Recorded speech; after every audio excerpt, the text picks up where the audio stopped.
aussi les enseignants et le personnel de l'éducation nationale. Et donc aujourd'hui, on a un message à vous faire porter. Et d'abord, on va se présenter, donc c'est important. Moi, c'est Tanguy, et je suis co-président de l'association. Je suis depuis 6 ans, et à côté, je suis aussi AED, donc assistant d'éducation dans un lycée à Bréquigny. Bonjour à tous et à toutes. Moi, c'est Marie. Du coup, je suis vice-présidente en charge de la communication à la Rouen-Bretagne. C'est mon 4e mandat. Avant ça, je suis rentrée à la Rouen-Bretagne en passant mon mandat. Ensuite, j'ai été animatrice et de fil en aiguille, je suis devenue formatrice BAFA, puis directrice pour la Rouen-Bretagne. Et ensuite, je me suis engagée dans le bureau du coup en tant qu'élue. Et à côté, je fais de l'animation à l'année dans des classes découvertes, du BAFA, etc. Bonjour à toutes et à tous, je m'appelle Bruno Chalençon. Avant d'arriver à la Rouen-Bretagne de Rennes, j'ai été engagé dans des manifestations, des choses qui sont comme un engagement en fait invisible, pas forcément visible des pouvoirs publics. C'est petit à petit en devenant étudiant que j'ai pu m'engager à la CPCV, puis la Rouen-Bretagne de Bordeaux, avant d'arriver enfin à la Rouen-Bretagne de Rennes cette année. En parallèle, je suis fonctionnaire territorial dans l'animation. Et moi, c'est Étienne Chosquier, je viens de Corseul dans le 22, c'est à côté de Dinan. Je rejoins Bruno sur le fait que j'ai presque toujours été engagé, mais c'est des engagements qui ne comptent pas. Et sinon, à côté de ça, je suis animateur, formateur BAFA et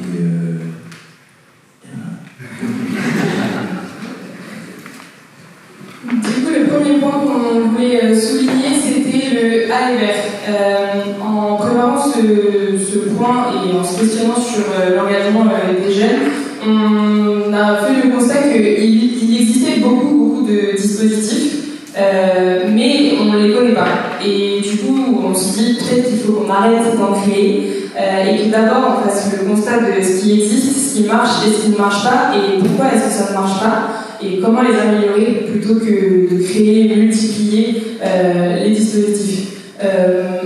À titre personnel, j'ai pris connaissance de beaucoup de dispositifs en grandissant et en avançant dans mon engagement. Un exemple concret, j'ai appris l'existence du CRJ parce que j'ai participé à l'animation du week-end d'intégration du CRJ de cette année.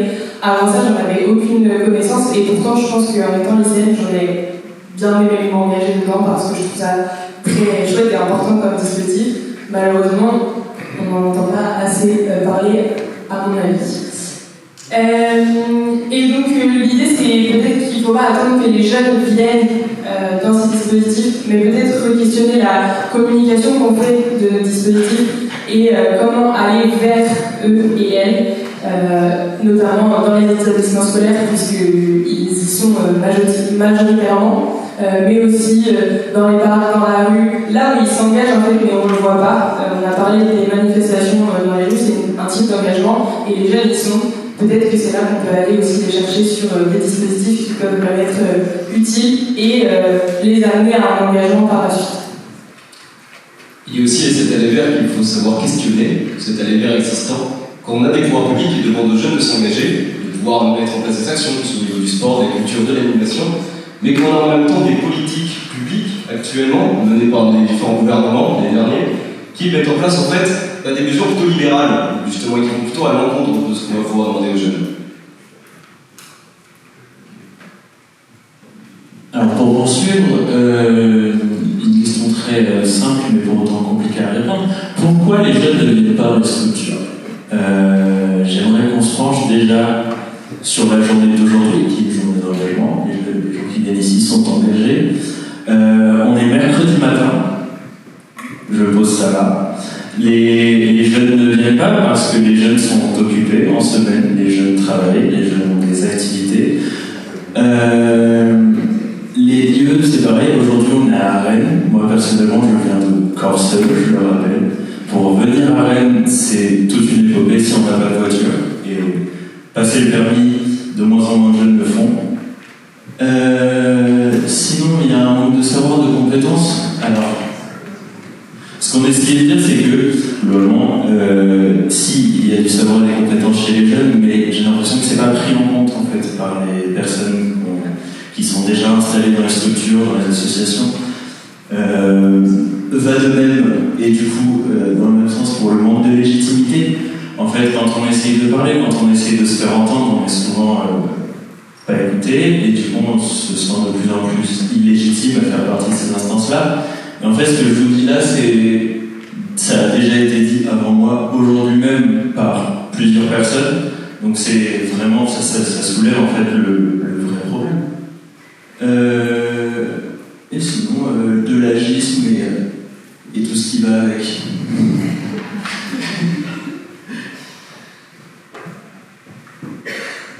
Nous, à la Bretagne, on ne prétend pas du tout être parfait, au contraire, même sur l'accompagnement et l'accueil de nos jeunes. Mais on a mis en place depuis plusieurs années maintenant plein de projets, plein de petites graines, dans l'idée que ça va pousser et ça va nous faire venir des jeunes.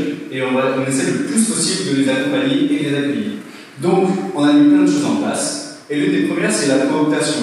Nous, qu'on a à la Bretagne, c'est des jeunes qu'on sent engagés, qu'on a formés, qu'on a vus sur le terrain. On leur dit, viens dans l'association. Et petit à petit, tu vas monter en compétences par nos instances, par nos débats, par toutes nos réunions aussi, parce qu'on a pas mal de journées associatives où on accueille les jeunes sur ces journées-là. Et c'est par ce biais-là qu'en fait, on fait vivre des temps associatifs aux jeunes et ils se disent, oh trop chouette, je veux m'investir dans cette asso. Et de là, en fait, en interne, nous, on a questionné toute notre gouvernance pour se dire, en fait, la place des jeunes dans notre gouvernance, elle est où? Et de base, on est parti du constat de, il n'y en avait pas. On arrivait, on était jeunes, on débarquait au CA, on ne comprenait rien. C'était un bureau qui avait préparé des décisions, on les votait par acquis de conscience ou parce qu'il fallait le faire, on ne savait pas trop. Et en fait, on s'est dit, ok, on va inverser la machine, et c'est les salariés, avec des élus, avec des jeunes qui ont vécu les choses, qui vont préparer des instances, et derrière nous, on va les voter, on va les débattre. Et les jeunes qu'on veut intégrer dans nos instances, ils vont les parrainer, avec un ancien élu ou un élu qui est là depuis plus longtemps. Et petit à petit, en fait, ils vont monter en compétences, ils vont intégrer des commissions, puis le conseil d'administration, et enfin le bureau, pour faire partie du cercle décisionnel de l'association. Et dans tous nos CA, toutes nos instances, on essaie d'avoir des préparations, des docs, avec vraiment d'avoir vulgarisé le plus possible tous les termes. Les cibles, on essaie de les bannir le plus possible, parce que parler trajet, CRJ, tout ça, c'est très beau, ça fait très court, mais c'est pas compréhensible. Donc on réduit ou on explique, on prépare des docs, ça demande beaucoup de temps. On fait des entretiens aussi assez souvent avec les nouveaux élus, avec les nouveaux territoires, avec les nouveaux salariés, pour voir comment ils vont monter en compétences et quelle place ils vont avoir dans l'association. Et aussi, on a essayé depuis 2 ans maintenant de faire un peu plus de sociocratie dans nos instances avec l'aide de tous. Alors la sociocratie, c'est une forme de vote, une forme de débat pour arriver à un consensus dans la décision. Donc c'est à l'opposé de la démocratie, c'est la majorité qui l'emporte. Là au contraire, s'il y en a un qui n'est pas d'accord, et ça ne se fait pas. Voilà, donc on penche là-dessus et on se dit que c'est une solution pour accueillir nos jeunes. Mais je le répète, on n'est pas parfait du tout. Et on pense qu'on a encore plein d'outils, plein de sujets à travailler pour qu'on ait de plus en plus de jeunes qui viennent dans nos instances, dans nos BAFA, etc.